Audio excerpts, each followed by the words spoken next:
Thank you very much. That goes along with the pledge drives you see on PBS. Next, we're going to have Susie Orman come up and all the financial things.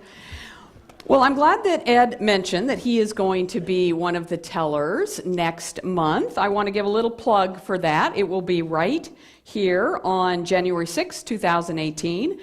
And we will have Prince Philip's favorite gal, Anne Penfound, once again. Yeah, come on. Applause, applause, applause. We will also have the one, the only Pearl Steinberg, who is right here. Yes, Pearl. And we will also have Ed Hershey. Thank you very much. One thing that was in your programs were comment cards. Before you go tonight, please tell us what you liked, what we could do differently, any kind of feedback that you want to give us. If you need a pencil to write with, they are on the table here, right behind this little placard right there. Now, Portland Storytellers Guild, I've been a member for about 5 years, and it has really changed my life. I never would thought I would be an MC for a wonderful show like this, and I started out by going to a story swap. That is one of the things that Portland Storytellers Guild offers, is the second Friday of every month at Multnomah Center for the Arts is a story swap. You get to bring some food for a potluck, and then you can try out a story, get feedback. If you really just want to dip your toe in, maybe not quite ready for the mic and the spotlights, take a look at that.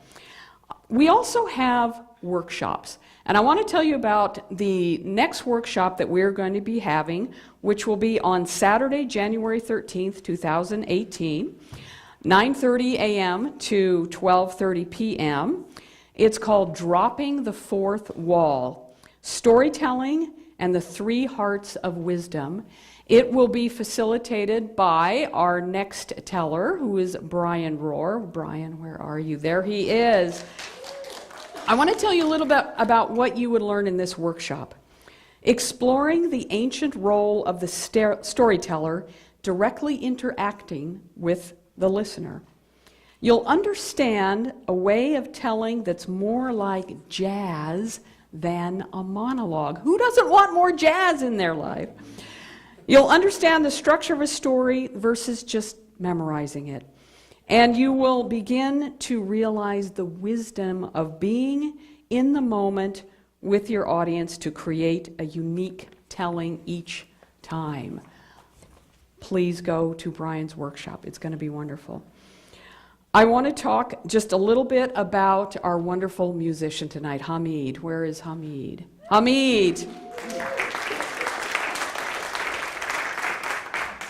Hamid, in notes to me, he wanted me to tell that he has used creative expression along his path of resiliency, well-being, and spirituality. I knew all of those words. I didn't have to go to the dictionary for that.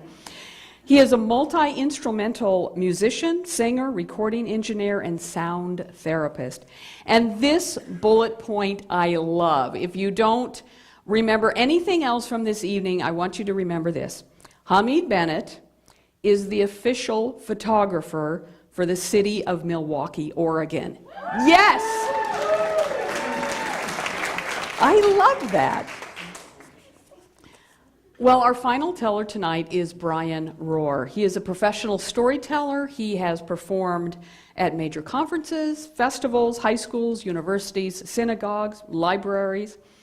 He has a focus on keeping alive the old stories, as you can tell from the description of his workshop.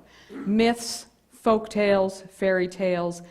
These are classic, vital stories that help us make sense of who we are and what our world is. This evening, Brian will be telling a story from the Caucasus region called The Hunters and the Black Fox. He will be accompanied by his friend and our friend, Hamid Bennett. Please welcome Brian Rohr and Hamid Bennett.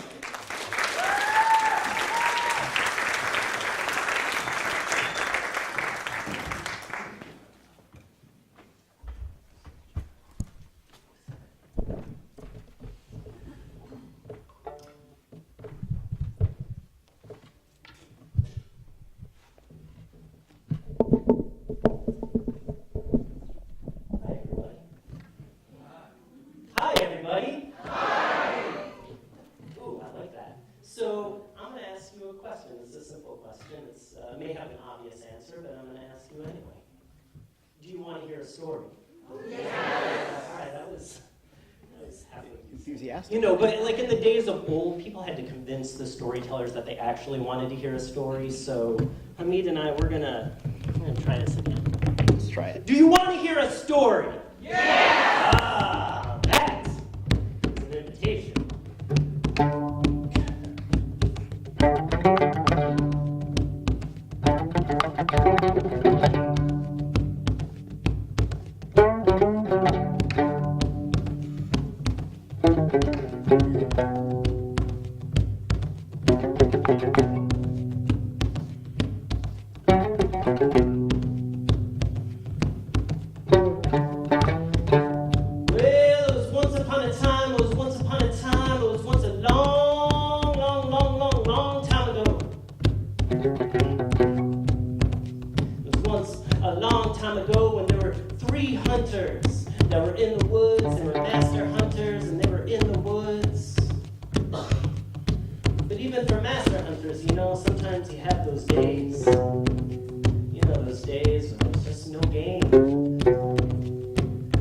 And though they were reluctant to go home empty-handed, they started to pack up their things and leave the forest.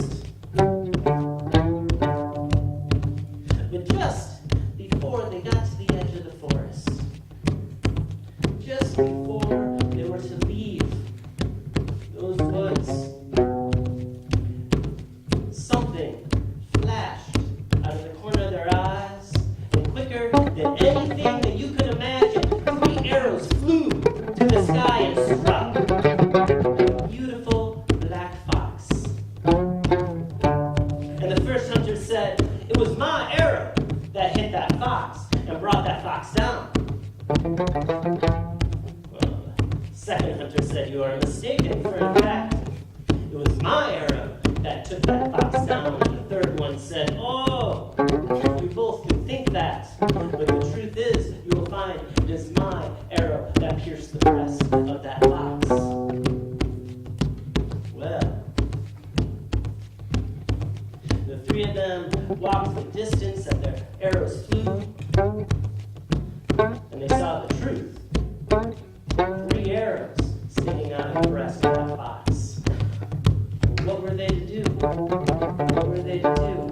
Everybody knows that the pelt of a black fox divided is completely worthless. So they began to argue amongst themselves who was the rightful owner, who was the one who was going to take that black fox as their own. Well, what can we do? They said, "What can we do?" "Well, we could fight each other for it." And it seemed like a good idea. They could arm wrestle. Maybe they could toss stones, whoever throws the stones the farthest. And one of them said, "Oh, I know a contest that is worthy of us. We'll each tell a tale. We'll tell a story from our own lives. A true story. And the one that is the most interesting will receive the black fox as their own." They all agreed, so they built a fire. When the fire was good and hot and they were all comfortable, the first hunter began his tale. Well, it was much like a day like today. I was out in the woods hunting, and just like today, there was no game to be found. And seeing that I was hungry, I went down to the river and speared myself a fish and brought it back to camp and gave it to my cook, a boy who had been with me for some time. And I said, "Here, prepare this in the way that you know that I like it. I'm going to go take a nap, and when I wake, I will eat my meal." And so I went off, I went to lay down underneath a tree, and I fell asleep. And when I woke up,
lowered his body into the water. And you know what? He came back to life. He came back to life, and he has been my cook ever since. What do you think of that story?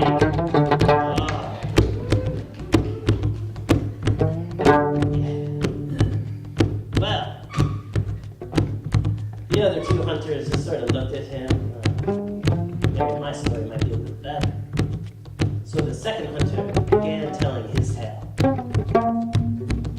I too was in the woods hunting. I too was in the woods hunting, and it was a very generous day. There was a deer that jumped out, and I took that deer. I took that deer. After I took its life, I prepared its body, and I brought it back to camp, and I gave it to my cook, who was a boy. And I said, here you go. Please prepare this in the way that I enjoy. I'm going to go take a nap. And when I wake, I will enjoy that delicious meal. And so, I went and took a nap. I fell asleep underneath a tree, and it was a good nap. It was a deep sleep, the kind that happens when you're in the woods. And when I woke up, I saw that there was nothing cooking on the fire. And the cook, the boy, was weeping tears. He was weeping bitter tears. I said, why are you crying? And what happened to the deer that you